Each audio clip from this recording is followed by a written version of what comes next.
The Red Sox have a much-needed Thursday off to regroup, and then they're home against the Toronto Blue Jays after a rough trip. We still have our morning coffee, and we still bring you another edition of Red Sox Now. It is presented by Fan Arch here on YouTube. We will get to those user comments. We had a ton, over 20 for the previous episode. Keep that rolling. Subscribe. Let your friends know about Red Sox Now. This is your number one source for Red Sox news because I'm one of the radio and TV broadcasters for the Worcester Red Sox. So I'm a little close to stuff, and I might have some information inside once in a while. Can't divulge all of it, but hey, we always have fun here no matter what. But tough times for the Red Sox as they lose their fifth straight. And this was a day game. Watched every pitch of this one. Tough to watch. Boy, I said this last night to a friend of mine. Never judge a book by its cover. And the cover was that first inning for Kikuchi, who should have struck out Trevor Story. Got a break. The Red Sox got a break, but so be it. Story took advantage of it. A 2-run hit. A 31-pitch first inning. That's exactly what you want. The bullpen was short for the Angels, and he still went 7. I did not see that coming, but he did a great job with the fastball, the breaking ball. He's an old-school pitcher, up and down the zone, each quadrant, changing the eye level.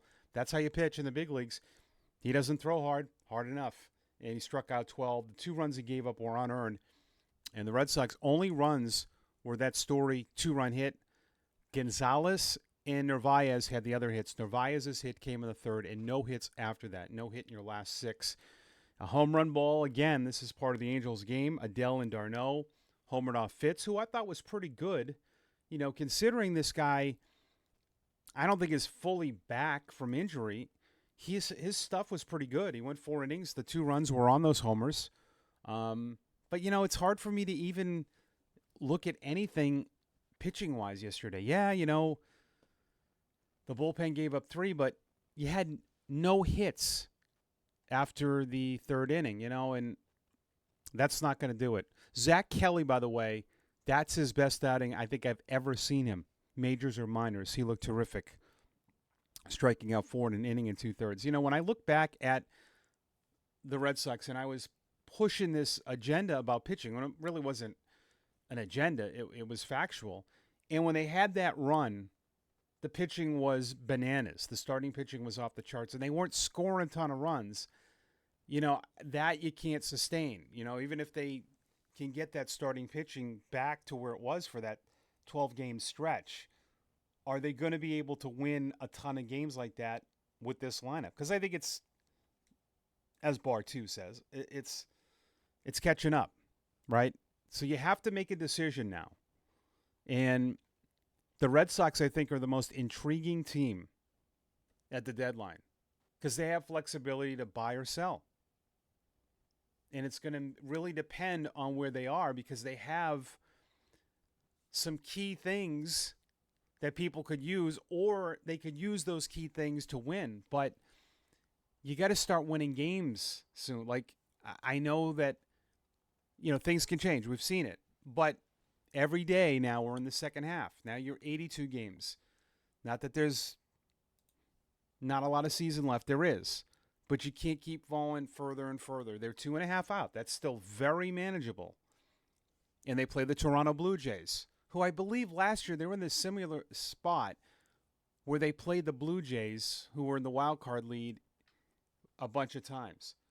So things can change dramatically. They sweep Toronto, and they're right back in it.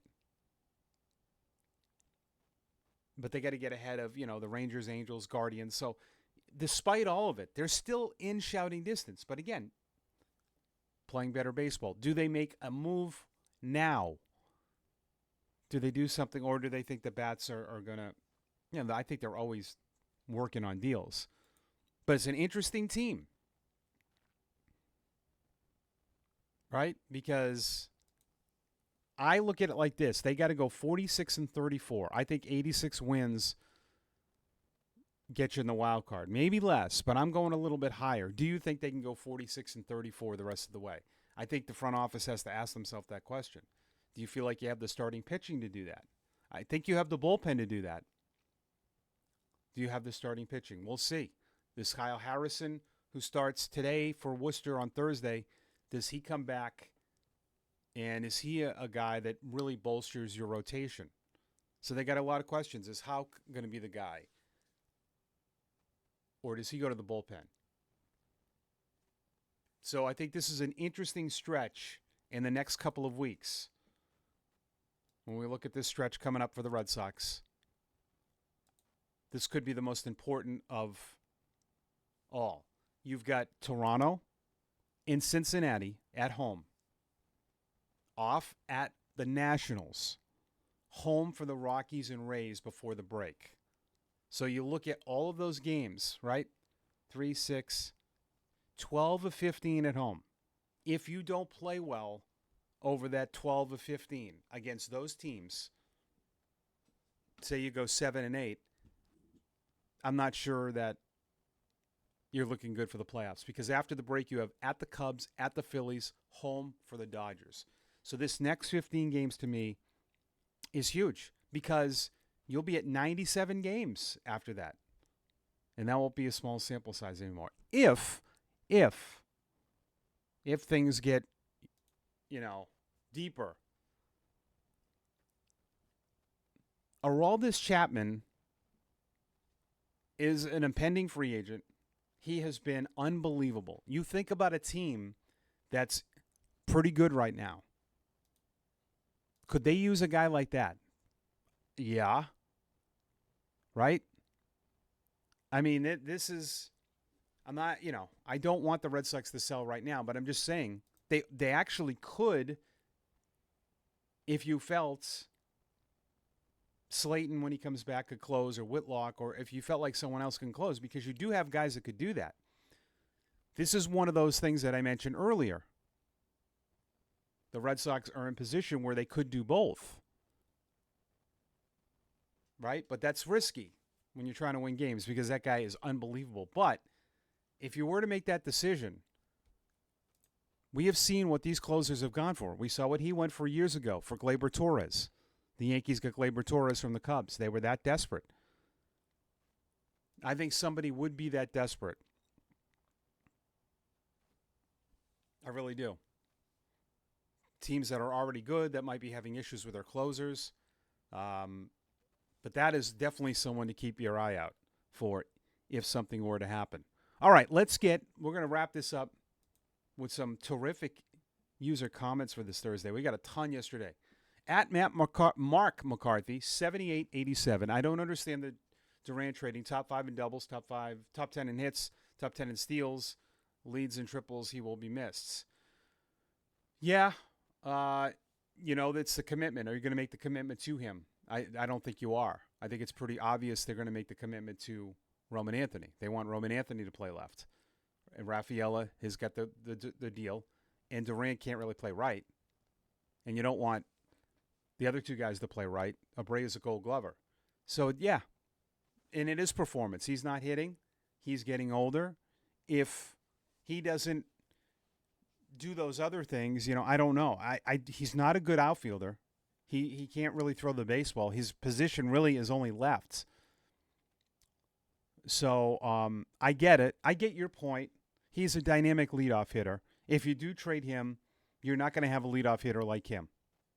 But, again, like I said before, he is a perfect fit for the Padres or the Braves, because they are leading off Tatis and Acuna. And while that's great, you don't want those guys leading off. You put Durant in front of those two and just hit those guys second, think about that. So I do think that there's something there. I really do. At Mr. Sam's Lab, I wish they would finally trade Wilyer already. He's too damn good not to be playing consistently somewhere if it's not with the Sox. Oh, yeah, well, he's just not. I mean, I think Wilyer's playing enough. Yeah, he's sitting against some lefties. I get it. He's still only in his second full year. And he's really been up and down, to be honest.